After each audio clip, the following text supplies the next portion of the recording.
If you had been alive in 1979, just imagine walking into an arcade and looking at this. Looking at the contrast between Space Invaders in simple black and white and Sega's brand new arcade game, Monaco GP, fast scrolling in full color. What a tremendous leap forward for the industry. On the left, a game that came out in 1978, and on the right, Sega's big hit for 1979. Now, in terms of gameplay, it's still possible to enjoy the original black and white Space Invaders. You and a friend could sit down and play it as a two-player experience for 5 minutes or 10 minutes, whereas I think Monaco GP is frankly unplayable. The origins of Sega as a company go back much further into the legally and morally murky world of supplying American Air Force bases in the Philippines and Japan with amusements.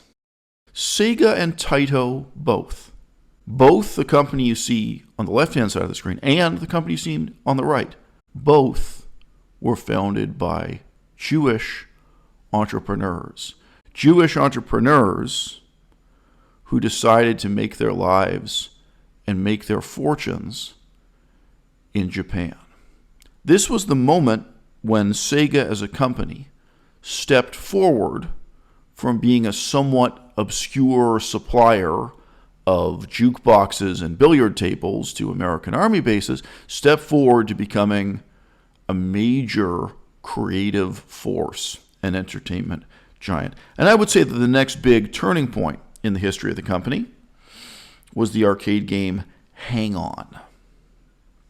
But in the years in between, Sega went into what I would call its penguin period. I would have been 4 years old the first time I saw Pengo as an arcade game. I believe it was the first video game I ever really interacted with. It was certainly the first video game that fascinated me. And in the same year, Sega released Zaxxon. Zaxxon, from my perspective as a child, was completely fascinating in terms of its aesthetics. The font used on the marquee, the design that translated from a frankly awful video game that, again, the gameplay does not hold up nearly as well as Space Invaders today, to a very memorable board game. A board game that I spent far more time with than any arcade game during my childhood, even though it wasn't a board game that I owned. I remember sitting with a blank piece of paper and trying to copy the various decorative elements of that board game, trying to capture the style. There was something strangely avant-garde about Zaxxon. I can only imagine that there was some frustrated art school dropout who was pouring his heart into the creation of that board game, perhaps into the creation of the decorative elements on the arcade cabinet itself. At any rate, in one and the same year, Sega produced Pengo and Zaxxon. In retrospect, it's easy to get these things mixed up. It's easy to misremember the whole cute penguin phenomenon of the 1980s as something created and innovated by Konami. But Konami actually got into that many years after Sega produced Pengo. And Konami was more successful in the sense that they produced cute penguin games that were actually appropriate for the type of person or the type of child who would respond positively to a cute penguin game. Pengo, paradoxically, is hard as nails. You have to be a coffee-drinking, chain-smoking, middle-aged man who's willing to give this game 110% of your attention, who's willing to work as hard at this as if it were a part-time job, to in any way survive, let alone appreciate, Pengo as an arcade game.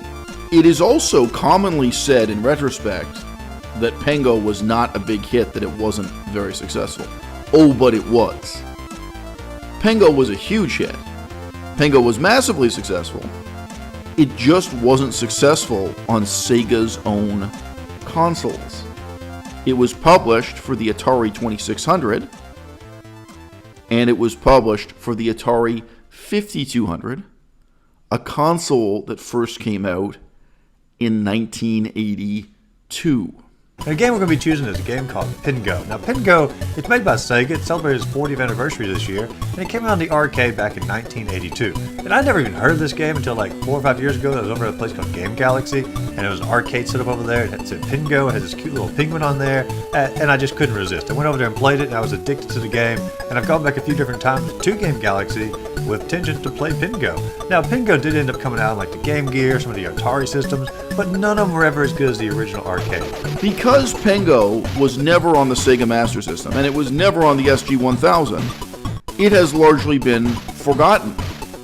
Whereas its spiritual successor, Doki Doki Penguin Land, that became the definitive cute penguin game by Sega in the 8-bit era, in the 16-bit era, and believe it or not, it continued into the 32-bit era. And I will say, very briefly, Pengo is the only game on the Atari 5200 still worth playing today. Obviously, you'd be doing this through an emulator. Doki Doki Penguin Land is the only game on the SG-1000 worth playing today. And its sequel, which is best played after you've already learned the ropes in part 1, its sequel on the Sega Master System is still an excellent game to this day. So this is a weird little chapter of retro gaming history that has a happy ending. In the sense that, unlike Super Monaco GP, we don't have to look back and cringe and say, what the fuck were any of us thinking? This stuff is unplayable today. I'd like to thank Sanwa, I'd like to thank Seimitsu, I'd like to thank Canadian Joysticks for making my pathetic accomplishment possible. All-time high score.